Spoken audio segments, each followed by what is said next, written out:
Let's face it, there are tons of lists out there for what you should pack to have the perfect day at a Disney or Universal theme park. But reading's for chumps. Ain't nobody got time for that. That's why you're here. I will take you through the must-pack essentials and the nice-to-have essentials to put in your bag to have the absolute perfect day at a theme park. By the end of the video, you will know exactly what to pack to have the most comfortable day possible. Andy and I have been to theme parks an embarrassing amount of times over the years. In fact, we don't just go on annual trips, biannual trips, or triannual trips. It's more like 4 times a year. Stop it. Get some help. We really should branch out and go other places maybe? Which leads me to my next point. We are headed to Tokyo for 2.5 weeks in September, including a trip to Tokyo Disneyland and Tokyo Disney Sea, because you know we can't stay away from the Disney parks. So make sure you're subscribed so you don't miss that adventure. It's totally free. It really helps us grow. Okay, I'm going to start with the must-pack essentials. First of all, because you're going to be taking a ton of videos and a ton of pictures, you are going to want to have a portable charger with the right cords for your phone and your camera. I like to recommend a portable charger that has USB-C in and out. So when it's USB-C in and out, you can charge it with USB-C and you can charge devices that are USB-C compatible. Second on the list, a refillable, collapsible water bottle. Now, one of my money-saving tips for any theme park is to drink the free water that they give you. What Andy and I like to do is take a reusable water bottle and use the free iced water that typically comes with any theme park. I should say any good theme park. Now, there are plenty of options to choose from, and it doesn't have to be collapsible, but it does save you space when it is. This one is super important, especially if you're going to Florida in the summer months. A small portable umbrella. This is for obvious reasons because you can get caught in an absolute monsoon when you're in Florida.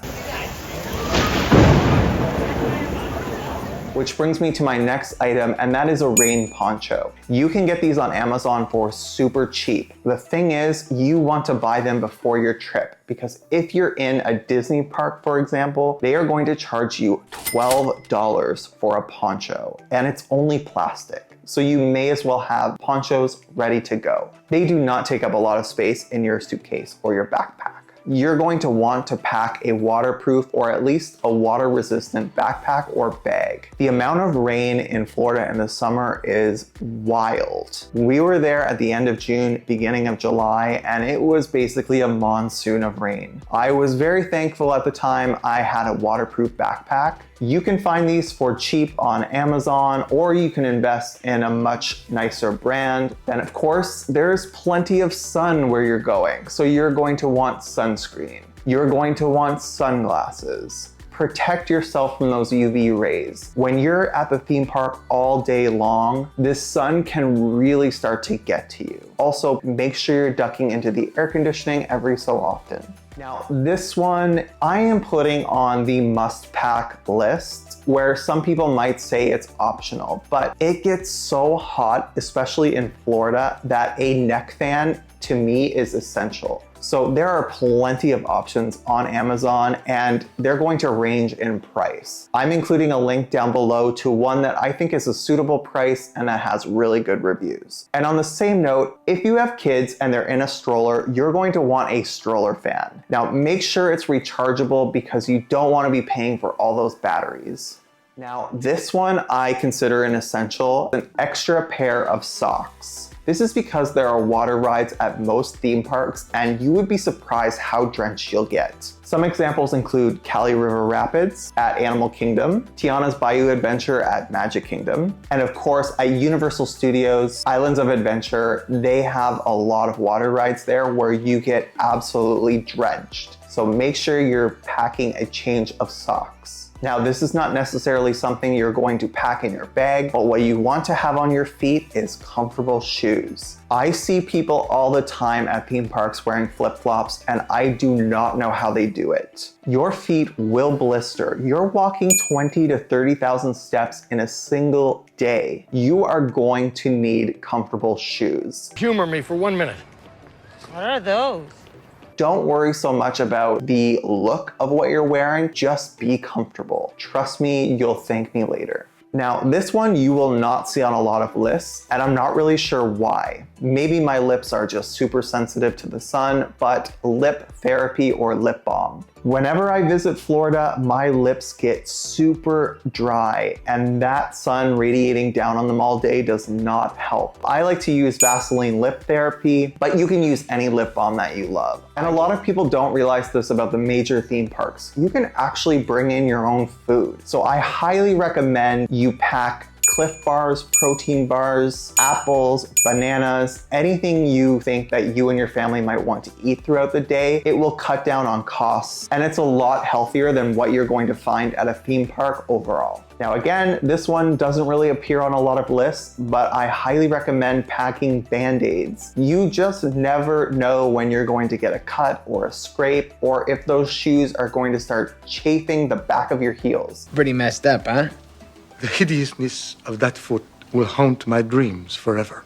And let me tell you, you are going to thank yourself later when you have those Band-Aids in your bag. It doesn't take up any space, just put them in and forget it. Now this tip is not something just for families with kids, but for couples and single people as well. Pack those wet wipes. There are going to be times throughout the day where you're not going to be able to wash your hands. They're going to be sticky because of the humidity. Maybe you got chocolate on it or ice cream, or you just touched a nasty seat that somebody was just sitting in. Trust me when I say you're going to want a small pocket of wet wipes. So wherever you're going to a theme park, especially the bigger ones like Disney and Universal, it's going to be super hot most of the time. But if you are visiting Florida or California between the months of about October and March, you may want to bring a light sweater with you, especially for those chillier mornings and those chillier evenings when the sun goes down. Now you may be thinking, oh, it's going to be 80 degrees at night in Florida. Why would I need a sweater? Well, that's because it was 100 degrees during the day, and that sun has been radiating down on you all day, which means when the sun goes down, you're going to feel even colder. Okay, now it's time for the nice to haves. That means you don't need to pack these to have a comfortable day, but if you want to elevate your theme park game, you may want to include these in your backpack. So the first thing is floss. Now this may seem weird because I told you not to care about your appearance, but if you do care about your appearance, especially things caught in your teeth, you are absolutely going to want to have floss in your bag.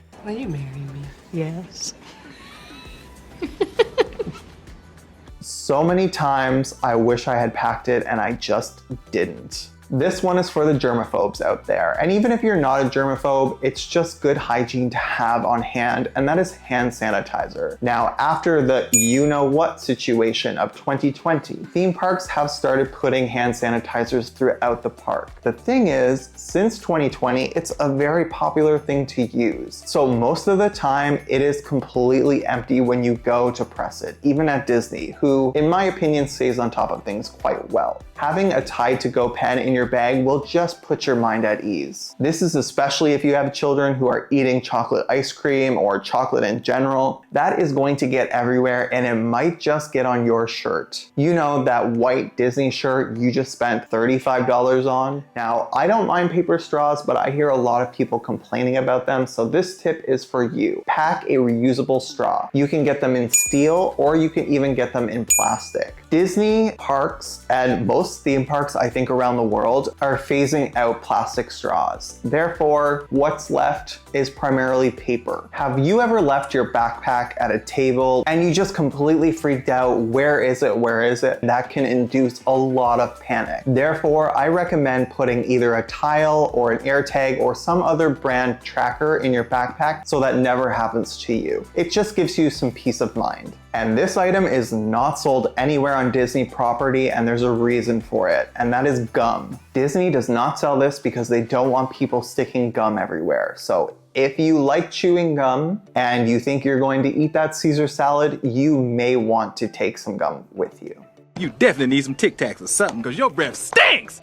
So you're going to a theme park, chances are it's going to be really hot, especially if you're going in the summer. So one thing I recommend buying before you go and taking with you to the parks every day is a cooling towel. Now this is because cooling towels in the theme parks tend to be extremely overpriced, and you don't want to have to pay that extremely high price. You're also going to want an identifier for your stroller if you have a stroller and you have kids. This is because most strollers look exactly the same, and instead of buying a balloon that costs $25 in the theme parks, take something with you that's going to easily identify which stroller is yours. This one is for my peeps who have motion sickness. You don't want that situation to impact your park day, so make sure you're packing Dramamine. And there you have it. No matter what you pack in your bag, or if you don't even take a bag, you are going to have a fantastic day at the theme parks, but now you're equipped with the information you need to have the most comfortable day possible. Did I miss anything on these lists? Let me know in the comments down below, and with that, I'll see you on the next one. Bye!